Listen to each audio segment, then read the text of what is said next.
Ẹ̀yin èèyàn wa, good morning, ẹ kú àsán, ẹ kú alẹ́, ẹ kú ìrọ̀lẹ́, ẹ kú ìyálẹ̀ta. Pẹ̀lú gbogbo àsìkò tẹ wá ibikíbi tẹ bá wà tẹ ń gbọ́ wa báyìí. A kú dédé àsìkò yẹn o. Ẹ ṣé o. Àbọ̀ Ọlọ́run á dájú lórí wa. Jésù Olúwa wa. Amen. Bẹ́ẹ̀ ni o, gẹ́gẹ́ bí a ṣe mọ̀ ń pa bí ààfin ṣe ń lọ. Bí ààfin ṣe ń lọ báyìí, progress díẹ̀díẹ̀ ti ń wáyé díẹ̀díẹ̀. A mọ̀ pé kábíyèsí ó máa yege délẹ̀. Queen Naomi máa yege délẹ̀. Àbẹ́ Ọlọ́run kọ́ ni. Àbẹ́ Ọlọ́run wa yìí kọ́ ni. Ìyanu á ṣẹlẹ̀. Ọlọ́run wa gba gbogbo ògo. Ààfin kábíyèsí yẹn ó máa rojú, ó máa ráyè.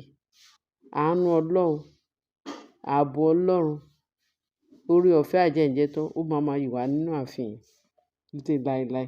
Àmín. Ná bá ròyìn o, nǹkan tá a gbọ́ o ní internet space. Ná bá ní àwọn alálẹ̀ tó ń wá sáàfin gbogbo ìgbà. Ṣé bá rí i pé gbogbo nǹkan ìlú ti ń dún àdójù, ó ti ṣetán láti yà. Bí gbogbo nǹkan ṣe ń lọ láàfin, ó ti ṣetán láti wà okay. Wọ́n bá ní àwọn alálẹ̀ o, pé wọ́n ní kí kábíyèsí bẹ̀rẹ̀ sí máa ṣe cleanse, kó máa ṣe ìmọ́tótó ní ààfin. Wọ́n ní ìmọ́tótó kíákíá kó lọ wá àwọn ọmọge méje àti àwọn boys tọ́n tẹ̀ tí mọ ọkùnrin, tọ́n tí mọ obìnrin, àti obìnrin tí ò tí bẹ̀rẹ̀ sí ní ṣe nǹkan oṣù. Wọ́n ní kó lọ wá wọn. Ní kíákíá ní wéré-jẹgẹ, wọ́n bẹ̀rẹ̀ sí ní máa ṣe. Wọ́n fẹ́ kó wá ṣe gbogbo ètùtù tó fẹ́ ṣe. Wọ́n fẹ́ bẹ̀rẹ̀ sí ní máa fọ ààfin mọ́, cleanse. Wọ́n fẹ́ máa clean ní gbogbo àyíká àti lágbègbè àti gbogbo chamber ibikíbi tán ti rí gbogbo nǹkan burúkú mọ́lẹ̀ ní ààfin. Pé kán bẹ̀rẹ̀ sí ní máa ṣe lọ́wọ́ ní kíákíá, ní wéré, láì sinmi àti láì ṣàárẹ̀. Wọ́n náà ti gbé ìgbésẹ̀ yẹn o, wọ́n ti fẹ́ ṣe o. Wọ́n ní tí wọ́n bá máa ṣe, wọ́n ní nǹkan kan. Nǹkan tó fẹ́ fi ṣe cleanse ibẹ̀ yẹn, wọ́n ti sọ gbogbo ẹ̀ fún gbogbo wọn. Wọ́n wá ní nígbà tí ẹ fẹ́ ṣe ìṣẹ̀ṣe tí yín, wọ́n láwọn kan tí ń pe kábíyèsí. Ṣebí kábíyèsí, ṣebí ìyàwó yín aládùúrà ni? Ṣebí prayer warrior ni? Ẹ ṣe pé àwọn aládùúrà Queen Naomi kan wá sanctify, wọ́n pe gbogbo àwọn tíìmù wọn, kán bẹ̀rẹ̀ àdúrà tàwẹ̀, kán bẹ̀rẹ̀ sí ní ṣe gbogbo oríṣi kan, wọ́n náà máa cleanse ibẹ̀ yẹn. Wọ́n ní kábíyèsí wá sọ pé lóòótọ́ pé ìyẹn tí yóò disturb ti Naomi o. Naomi ó ti wà ńlẹ̀ tẹ́lẹ̀.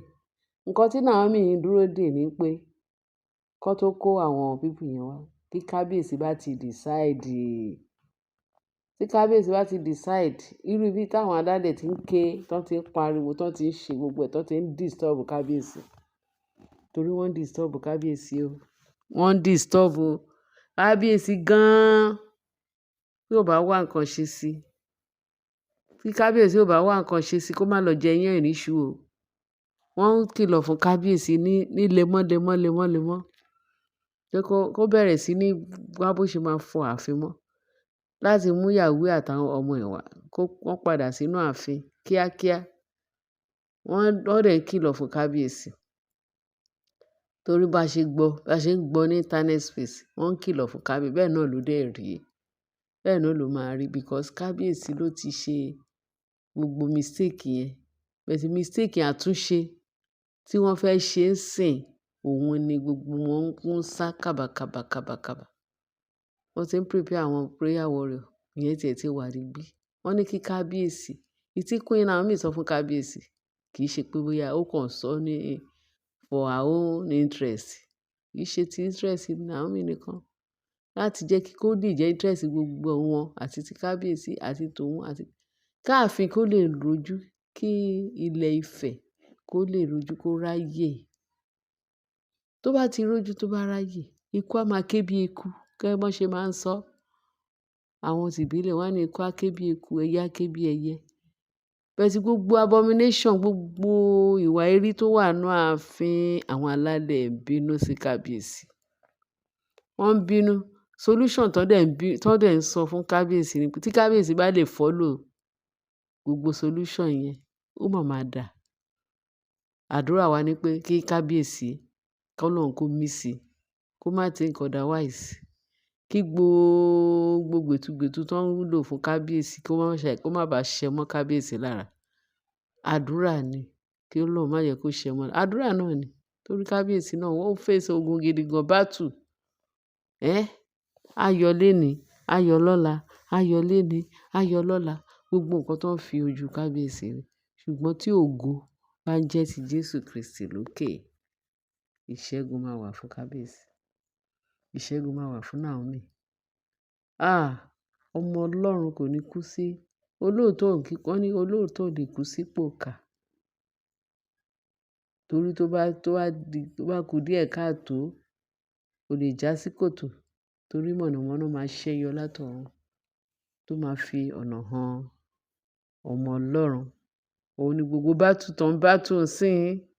Battle yẹn Ọlọ́run dẹ̀ máa gba gbogbo agbára, á gba gbogbo ògo, á gba agbára lọ́wọ́ àwọn alágbára tán lérò pé àwọn lágbára. Lágbára Kristi ọba ìyanu. Wọ́n ní kí kábíyèsí lọ fọ ààfin mọ́ o. Ó lọ wá àwọn ọmọge 4 tán ò tí ní ọmọ ọkùnrin àti àwọn ọmọ ọkùnrin tán ò tí mọ obìnrin. Gbogbo wọn jẹ́ 10, àpapọ̀ wọn jẹ́ 10. Pé kán bẹ̀rẹ̀ sí ní kán máa àwọn náà máa ṣe iṣẹ́ yẹn. Wọ́n ní ìkòkò 10 náà máa gbé sórí àti kiní kan. Wọ́n ṣà pé gbogbo ẹ̀ kíni màrìwò àti nǹkan tán fẹ́ fi sínú ẹ̀. Ìyẹn ni àwọn oníṣẹ̀ṣe tán máa ṣe ní titi wọn. Bẹ́ẹ̀ náà làwọn onígbàgbọ́ máa ṣe àkágbá ẹ̀ lẹ̀. Àwọn onígbàgbọ́ ni gbogbo nǹkan kankan láti jẹ́ kí solution wá, àbí? Ọlọ́run á gbògo. Ọlọ́run á gba gbogbo ògo. Ọlọ́run á gba gbogbo agbára láti ṣiṣẹ́. Naomi máa wá ẹni mímọ́ ni Naomi. Ààfin yẹn wọ́n ní kò sí ọba kan tó máa jẹ láyé yìí tí Ọlọ́run ò ní mọ̀ sí. Gbogbo àwọn aláṣẹ tẹ́ ẹ̀ ń rí láyé yìí, Ọlọ́run máa ń mọ̀ sí kán tó wà nínú ipò. Bẹ́ẹ̀ ni. Ẹ wo irú kábíyèsí yẹn. Ṣùgbọ́n ó láwọn ẹ̀gbọ́n, ó ní bàbá, ó ní gbogbo ẹ̀. But òun nìkan náà choose. Ẹ mọ̀ pé ọmọ ológo ni. Ọmọ ológo torí ẹ̀ lọ́lọ́run ṣe choose ẹ̀ pé ìwọ ló yẹ láti wá ṣe ọba. Ẹ rò pé kékeré ni kọ́mọ kékeré kó wá jọba. Ẹ rò pé bóyá just like that. No, kì í ṣe just like that. Ọlọ́run dọ́wọ́ sí i. Àwọn alálẹ̀ náà dọ́wọ́ sí i. Gbogbo èyí táwọn àwọn olórí tó ń ṣe káàkiri yẹn, tó ń ṣe, wọ́n ń fúnra wọn ní wàhálà. Àtàwọn babaláwo gbèsè tó ń kóra wọn kiri pẹ̀lú àwọn olórí yẹn. Ẹ mọ̀ pé onígbèsè ni wọ́n. Àwọn ẹni ibi, àwọn ẹni ìyà, àwọn eléṣù. Lọ́nbẹ̀ èṣù dẹ̀ máa ṣe wọ́n pa. Nítorí èṣù gan tó ń sìn, ìyẹn gan ń fail wọn. Ṣé kò ti ṣe wọ́n pa báyìí? Ẹ̀yin èèyàn mi, bẹ́ẹ̀ ni bó ṣe ń rí nìyẹn. Torí ẹ̀ la ṣe sọ fún wa pé kò ságbára tó dàbí ti Jésù. Yes o. Kò ságbára tó dàbí ti Baba. Yes o. Kò ságbára tó dàbí ti Jésù. Agbára tó ju agbára lọ. Agbára tó ju agbára lọ. Ó máa balẹ̀ sí ó tiẹ̀ tí ń balẹ̀ sí ààfin. Torí ó ń ṣe wọ́n ṣìkàṣìkà, ó ń ṣe gbogbo àwọn ẹni ibi yẹn ṣìkàṣìkà. Torí bó ṣe ń ṣe náà ń fail, bó ṣe ń ṣe náà mú àwọn bọ́. Bẹ́ẹ̀ náà ni àwọn bọ́ yóò máa jẹ́ tàwọn oníṣẹ́ ibi títí láéláé. Ọlọ́run máa gbògo Jésù ti gbogbo. Láàfin yẹn, agbára ẹ̀jẹ̀ Jésù, Naomi máa ṣàṣeyọrí, kábíyèsí á ṣàṣeyọrí. Jésù Olúwa wa. Amen. Ẹ ṣé bẹ́ẹ̀ ṣe ń tẹ́tí sí wa ẹ̀yin èèyàn. Ẹ bá share, kí ẹ bá like, kí ẹ dẹ̀ bá subscribe. Kí ẹ fi ìtókù sínú comment section. I love you all. Gbogbo ẹ̀yin àwọn olólùfẹ́ wa, àwọn olólùfẹ́ Naomi, àwọn olólùfẹ́ nǹkan tó dára dára kò ní wọ́n nílé olúkálùkù wa. Amen. Bye.